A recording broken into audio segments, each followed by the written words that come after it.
नमस्कार। खबर अपने एमपी में आपका बहुत स्वागत है। आपके साथ मैं हूं राम मोहन शर्मा। बुलेटिन की शुरुआत कर रहे हैं मध्य प्रदेश की 3 बड़ी खबरों के साथ। पहली बड़ी खबर, प्रदेश बीजेपी के संगठन महामंत्री अरविंद मेनन को पद से हटा दिया गया है। बीजेपी आलाकमान ने यह फैसला लिया है। सुहास भगत मध्य प्रदेश के नए संगठन महामंत्री होंगे। दूसरी बड़ी खबर बैतूल से है। बैतूल में हॉरर किलिंग का सनसनीखेज मामला सामने आया है। यहां एक युवक को पीट पीट कर जिंदा जला दिया गया। आरोप है कि मृतक का चचेरा भाई एक लड़की को लेकर भाग गया था। तीसरी बड़ी खबर उज्जैन से है। उज्जैन में आज निरंजनी अखाड़े की भव्य पेशवाई निकाली गई। सीएम शिवराज सिंह चौहान और उनकी पत्नी साधना सिंह ने साधु संतों का स्वागत किया और उनका आशीर्वाद दिया। और मध्य प्रदेश में बीजेपी के संगठन महामंत्री अरविंद मेनन को पद से हटा दिया गया है। बीजेपी आलाकमान ने यह फैसला लिया है। अरविंद मेनन 2011 से मध्य प्रदेश में संगठन महामंत्री का पद संभाल रहे थे। सुहास भगत मध्य प्रदेश के नए संगठन महामंत्री होंगे। सुहास भगत इस वक्त आरएसएस में अहम जिम्मेदारी निभा रहे हैं। वे आरएसएस के मध्य भारत के प्रांत प्रचारक हैं और अब मध्य प्रदेश बीजेपी के संगठन महामंत्री होंगे सुहास भगत। यह मध्य प्रदेश बीजेपी में बड़े बदलाव के तौर पर देखा जा रहा है।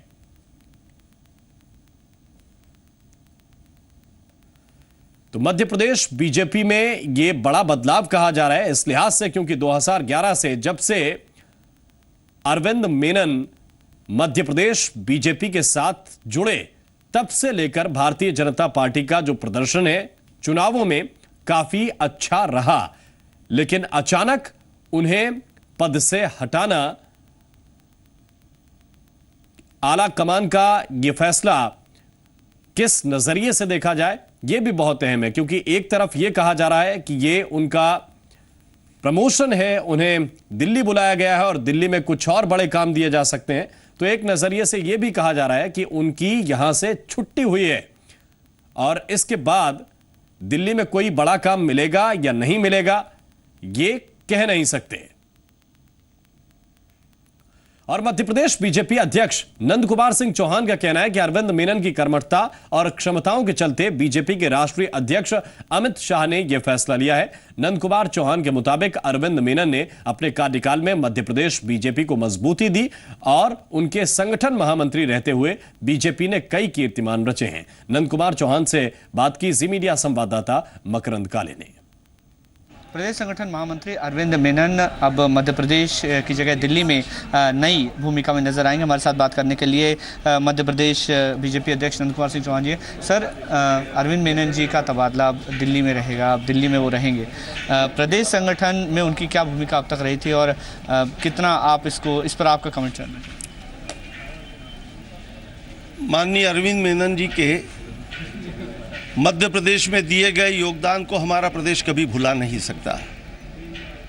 यहाँ पर उन्होंने एक जिले के संगठन मंत्री से अपनी सेवाएं प्रारंभ की, फिर संभागीय संगठन मंत्री रहे, प्रदेश के सह संगठन महामंत्री रहे और फिर संगठन महामंत्री रहे।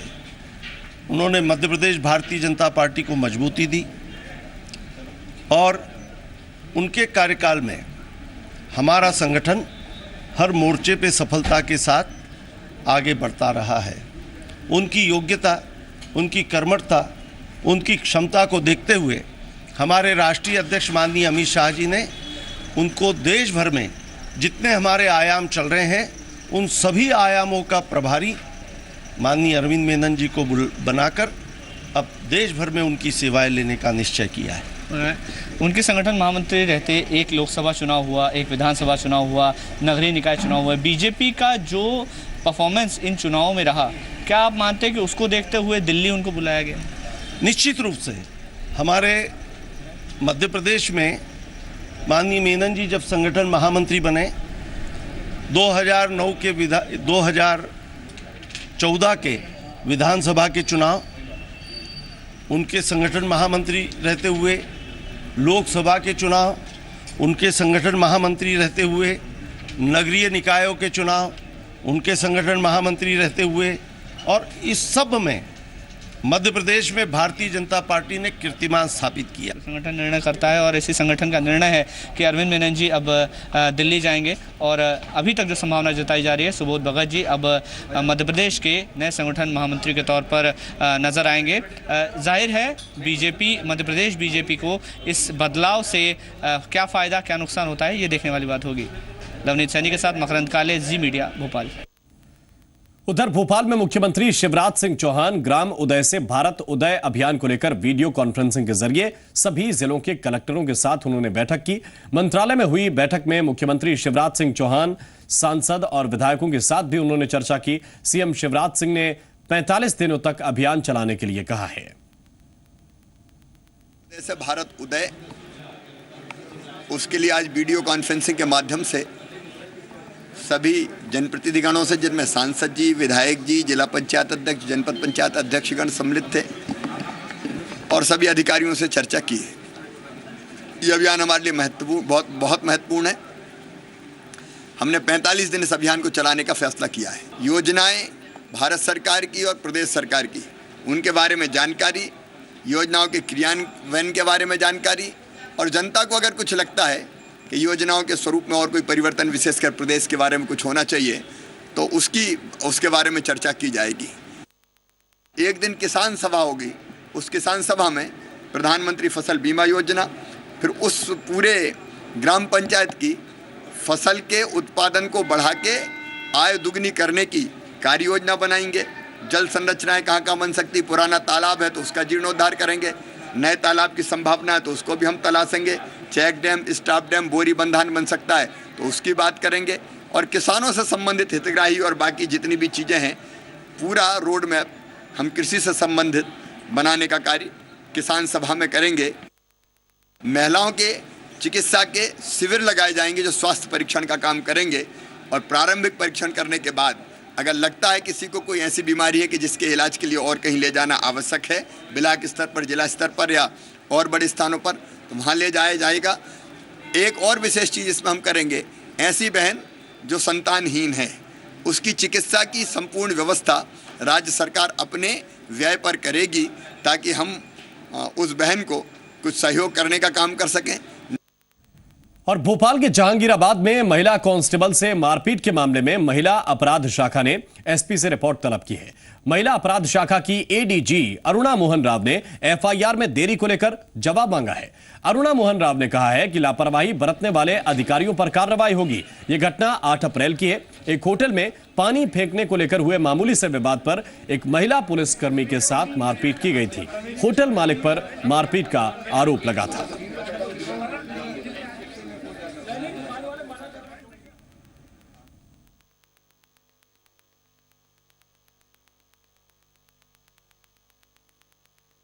जिला पुलिस से जवाब मांग रही हूँ कि इसमें सही घटना क्या हुआ है, और अगर एफआईआर दर्ज होने में कोई लापरवाही या देरी हुई है तो उसमें समुचित कार्रवाई की जाएगी। क्योंकि अभी जो महिला अपराधों में जो नियम है वो बहुत कड़े हैं, और जब कॉग्निजेबल ऑफेंस की रिपोर्ट होती है तो इसमें अपराध कायम होना कानूनन भी आवश्यक है।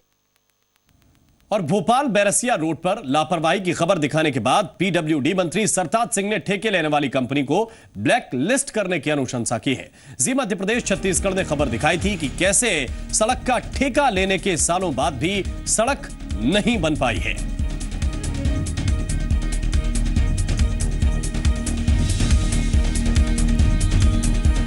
उसका ठेका टर्मिनेट हो गया। ठेका टर्मिनेट होने का मतलब उसको करोड़ों रुपए का नुकसान तो वैसे ही हो गया है, और जो पनिशमेंट के प्रावधान है वो सब चलेंगे। केस भी चलेगा, वो अपना क्लेम करेगा, हम अपना पक्ष रखेंगे। ये मामला कोई ख़त्म होने वाला नहीं है, वो तो चलता रहेगा। लेकिन जनता को जल्दी राहत मिल जाए इसलिए हमने उसका टर्मिनेट किया। जब हमको महसूस हो गया ये नहीं बना पाएगा तो हमने उसको दोबारा टेंडर कर दिया है। अब दोबारा ठेकेदार भी काम शुरू करने वाला है। अब उसने एश्योर हमसे किया है, हमको किया है, कॉन्ट्रैक्टर भी अच्छा है वो, तो मुझे पूरी उम्मीद है कि बन जाएगा। और राष्ट्रपति प्रणब मुखर्जी 15 अप्रैल को 2 दिन के दौरे पर भोपाल पहुंचेंगे। इस दौरान वो नेशनल जुडिशियल एकेडमी में रिट्रीट ऑफ सुप्रीम कोर्ट जजेस प्रोग्राम में हिस्सा लेंगे। इस कार्यक्रम में भारत के मुख्य न्यायाधीश समेत सभी जज शिरकत करेंगे। राष्ट्रपति प्रणब मुखर्जी भोपाल में राजभवन में रुकेंगे। भोपाल में राष्ट्रपति के दौरे को देखते हुए प्रशासनिक स्तर पर तैयारियां मुकम्मल की जा रही हैं।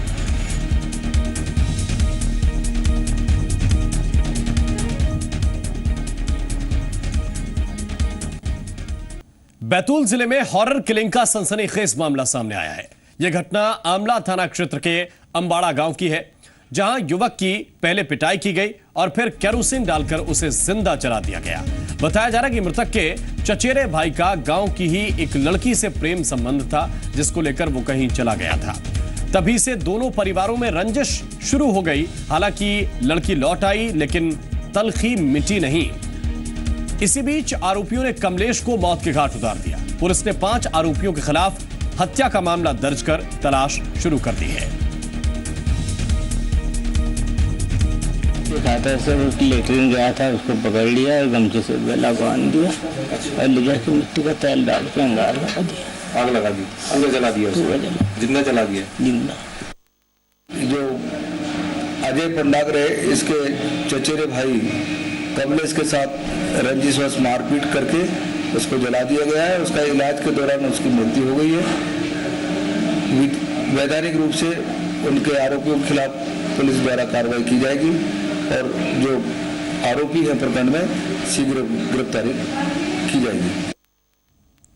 और इंदौर लोकायुक्त पुलिस ने एक और रिश्वतखोर सरकारी मुलाजिम को आज रंगे हाथों गिरफ्तार किया। यह मामला धार जिले के जिला पंजीयक ऑफिस का है, जहां के रीडर अतिकुर खान को लोकायुक्त पुलिस ने 10,000 की रिश्वत लेते हुए गिरफ्तार कर लिया। दरअसल जिला रजिस्ट्री ऑफिस में पदस्थ रीडर अतिकुर खान ने धर्मपुरी तहसील के मुंडला निवासी शिवराज से लाइसेंस नवीनीकरण के लिए 15,000 रुपए की रिश्वत मांगी थी। ऑनलाइन प्रक्रिया पूरी करने के बाद भी आरोपी कर्मचारी शिवराज को परेशान कर रहा था और बिना रिश्वत दिए ही इसने लाइसेंस नवीनीकरण नहीं करने की बात कही थी, जिसकी शिकायत पीड़ित स्टाम्प वेंडर ने इंदौर लोकायुक्त पुलिस से की थी। इस शिकायत के बाद लोकायुक्त पुलिस ने आरोपी कर्मचारी अतिकुर खान को रंगे हाथों गिरफ्तार कर लिया। लोकायुक्त पुलिस ने आरोपी कर्मचारी के खिलाफ भ्रष्टाचार निवारण अधिनियम के तहत मामला दर्ज कर जांच शुरू कर दी है। और उज्जैन में दिगंबर अखाड़े के साधु संतों का आज सिंहस्थ महाकुंभ की व्यवस्था में लापरवाही को लेकर गुस्सा फूटा। मेला प्रशासन के खिलाफ साधु संत सड़कों पर उतर आए और चक्का जाम कर दिया। साधु संतों का आरोप है कि जहां पर शौचालय बनाए गए हैं वहां की जमीन धंस रही है। इतना ही नहीं, टॉयलेट में पानी का इंतजाम भी नहीं किया गया। मामले की कई बार अधिकारियों से शिकायत की है, लेकिन अब तक कोई ध्यान नहीं दिया गया है। कलेक्टर ने 2 दिनों के अंदर साधु संतों को समस्याओं से निजात दिलाने का भरोसा दिया है, जिस पर साधु संतों ने अपना चक्का जाम खत्म कर दिया। साधु संतों ने चेतावनी दी है कि अगर 2 दिन के अंदर समस्याओं का निपटारा नहीं होता तो वो सिंहस्थ का बहिष्कार करके रवाना हो जाएंगे। साधु संतों के मुताबिक प्रदेश सरकार 2 गुना राशि खर्च करने का दावा कर रही है, लेकिन उज्जैन में नासिक की तुलना में आधी व्यवस्था भी नहीं की गई है।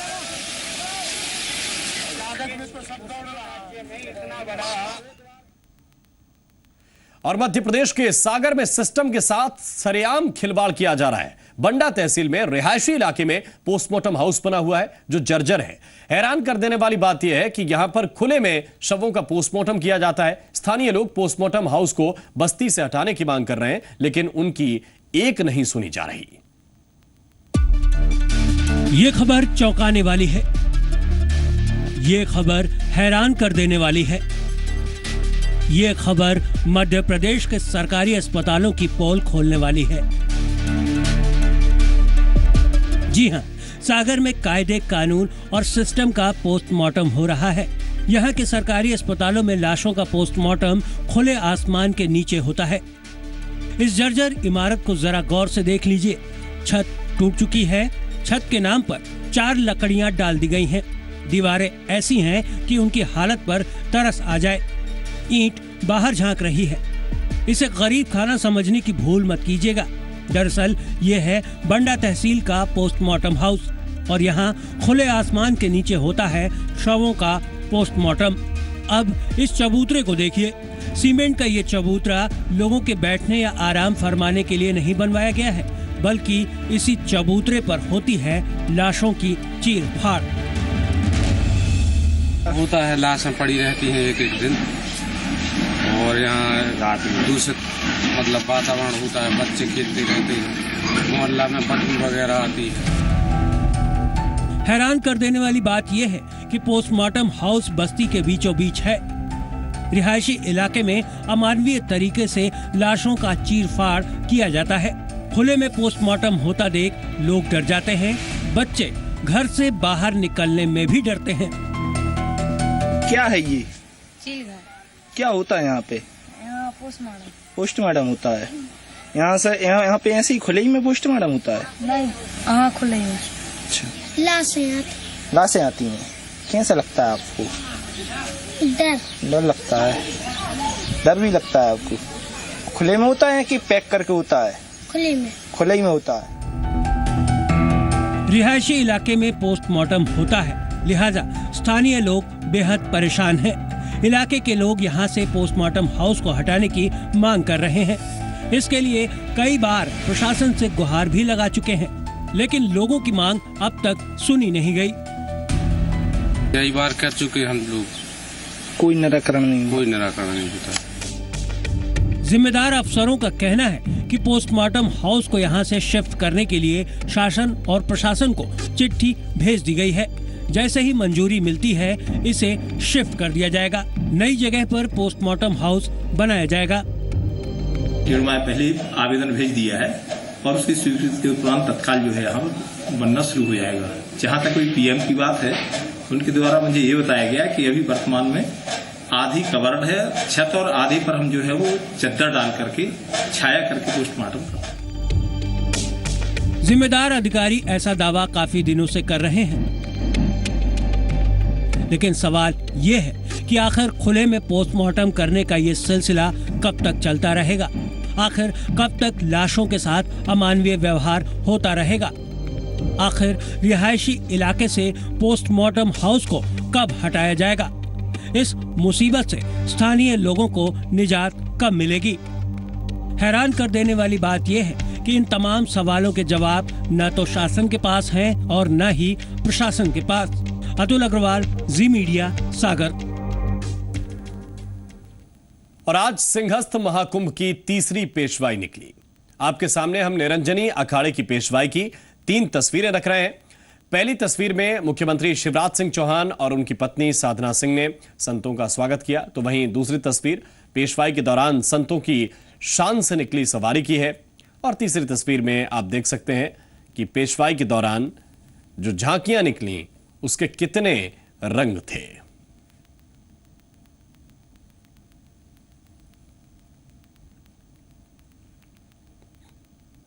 और इसी के साथ खबर अपने एमपी की में बस इतना ही।